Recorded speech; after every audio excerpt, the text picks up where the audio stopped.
Stop scrolling. Yes, you. The one who knows what it feels like to fail. The one who smiled in public and broke in private. The one who gave everything and still wasn't enough. I failed here, right here, at the point where I thought I was strongest, at the moment I thought I couldn't lose. That's where reality hit. Not softly, not kindly, but like a punch straight through my pride. I remember the silence after. The kind of silence that doesn't just fill a room, it fills your chest. Heavy, cold, suffocating. You replay the moment again and again. What you could have done differently. What you should have said. How you should have been stronger, faster, smarter, better. But you weren't. And that truth burns. Failure doesn't just hurt your ego. It attacks your identity. It whispers, maybe you're not built for this. Maybe you aim too high. Maybe this is your limit. And for a second, you believe it. You look at the ground. You feel the weight of expectation. You feel the eyes of people who doubted you. You feel the disappointment. Not just theirs, yours. That's the deepest cut. Because it's one thing to lose in front of others. It's another thing to lose in front of yourself. You promised you would win. You promised you would rise. You promised you wouldn't break. And yet, here you are, broken, soaked in regret, standing in the rain of your own shortcomings. I failed here, but listen carefully. Failure is not the end. It's exposure. Exposure of weakness. Exposure of flaws. Exposure of the parts of you that still need to grow. You don't discover your limits when you win. You discover them when you fall. And I fell hard. Hard enough to question everything. Hard enough to doubt my own dream. Hard enough to wonder if I should just walk away. Because walking away is easy. No more pressure. No more expectations. No more fear of failing again. Just comfort. Just safety. Just average. But something inside me refused to accept that ending. Something inside me burned even in the rain. A quiet fire, small but stubborn. It said, get up. Not because you're ready, not because you're confident, but because you're not done. You think heroes don't fail? They fail the hardest. They bleed the most. They feel the deepest pain because they carry the biggest dreams. And big dreams come with brutal lessons. The lesson of humility, the lesson of patience, the lesson that strength is not built in victory. It's built in recovery. You see this place? This exact moment where I failed? This is not my grave. It's my foundation. Because pain is a forge, and I am being reforged. Every tear strengthens my resolve. Every scar sharpens my will. Every humiliation hardens my mindset. You think I'm weak because I fell? No, I'm dangerous now. Because I know what losing feels like. I know the sting. I know the shame. I know the emptiness. And I survived it. That's power. Real power isn't never falling. It's standing up when your legs tremble. It's facing the same battlefield again. Even when your heart remembers the last defeat. That's courage. And here's the truth nobody tells you. The moment after failure is the most important moment of your life. Because in that moment, you decide who you become. You can become smaller, more cautious, more afraid, or you can become relentless.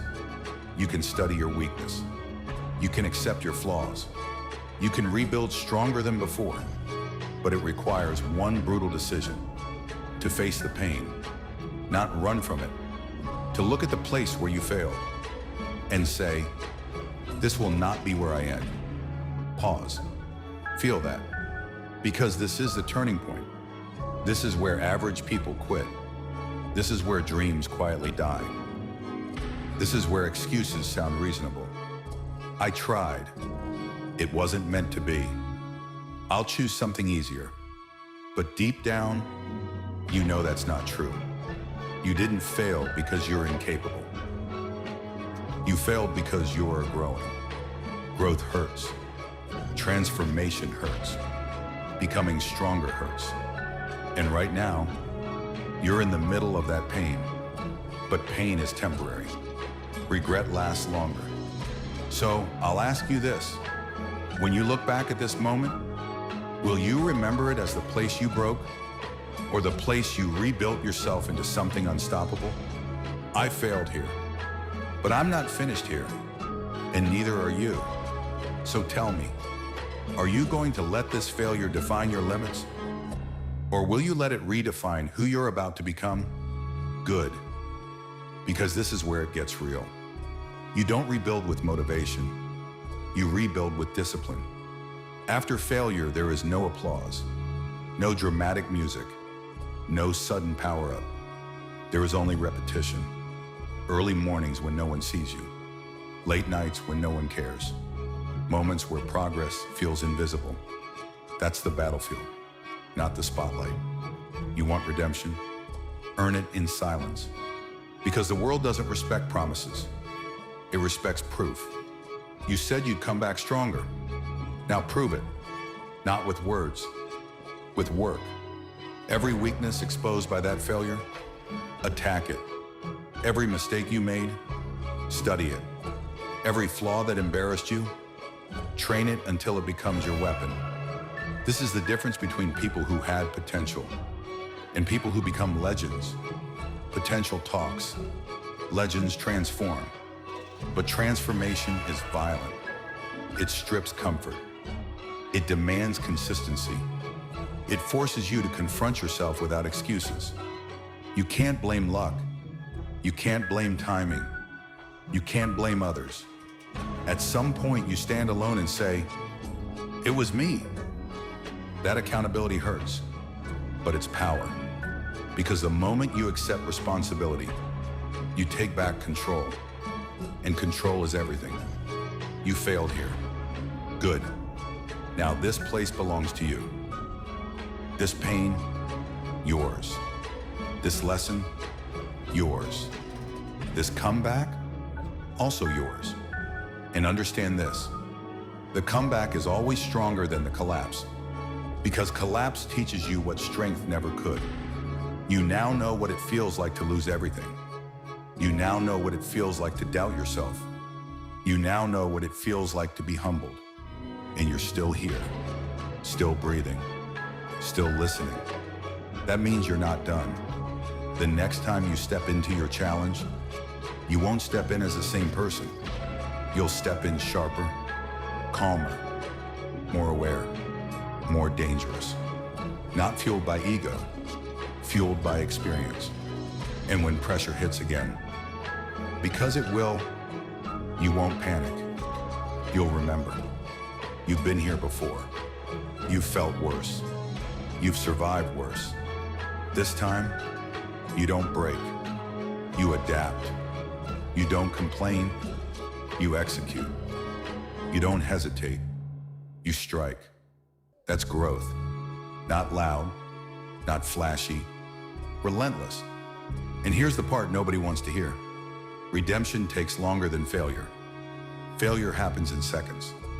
Redemption takes months, sometimes years. Can you endure that? Can you train without validation? Can you improve without recognition? Can you stay committed when nobody believes your comeback is real? Because that's the final test. Not strength, not talent, endurance.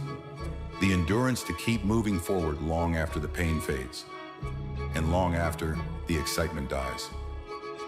This is your crossroads, right now. You can carry this failure as a scar of shame or as a badge of growth.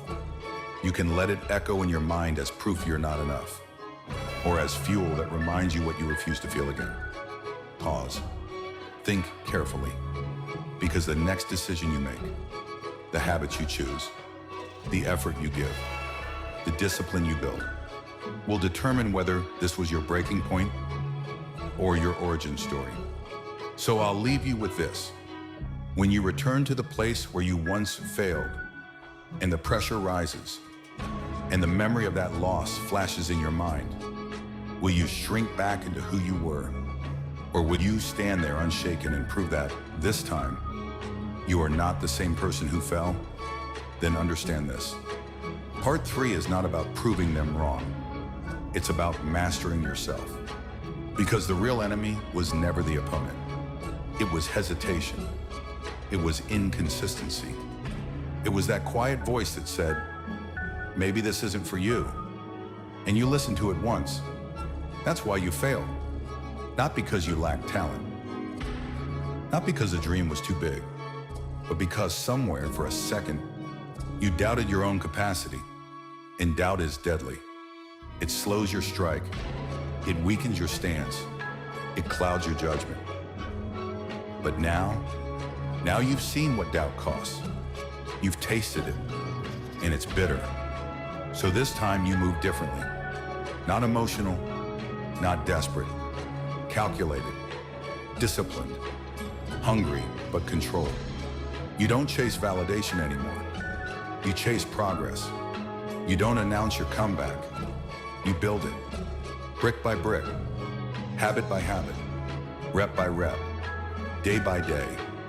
And here's the shift that changes everything. You stop fearing failure because you understand it now. Failure is information. It tells you where you're weak. It reveals where you lack preparation. It exposes where your discipline broke. And information is power. So instead of running from that memory, you dissect it coldly, objectively. No excuses, no self-pity, just analysis. What went wrong? Why? How do you eliminate that weakness permanently? That's growth, not hype, not motivation, strategy. Because this time you are not fueled by emotion. You are fueled by intention. Every action has purpose. Every sacrifice has direction. Every setback has a lesson attached. You begin to notice something. The pain that once crushed you now sharpens you. The pressure that once scared you now focuses you. The place where you failed becomes the place where you train the hardest. Because you refuse to feel that helpless again. You refuse to look down in shame again. You refuse to question your worth again. And slowly, quietly, you change. Not overnight, but undeniably. Your posture shifts. Your eyes sharpen. Your standards rise. You don't tolerate weakness in yourself anymore. Not because you hate yourself, but because you respect your potential too much to waste it. And then one day, you return to the same arena, the same challenge, the same battlefield. The memories hit, the pressure builds, your heart starts racing. For a split second, the old fear tries to resurface. But this time, you don't flinch, because you know something your past self didn't. You earned this moment. Every lonely session, every silent grind, every disciplined choice, it led here. This isn't revenge, it's evolution. You're not here to prove you never fail. You're here to prove you learn. And when the moment demands strength, you don't search for it, you become it. Because strength is no longer something you hope to access. It's something you built, layer by layer, scar by scar, failure by failure. So now I ask you, when your next test arrives, and it will you approach it as the person who once fell, or as the one who rebuilt himself so completely that falling is no longer an option?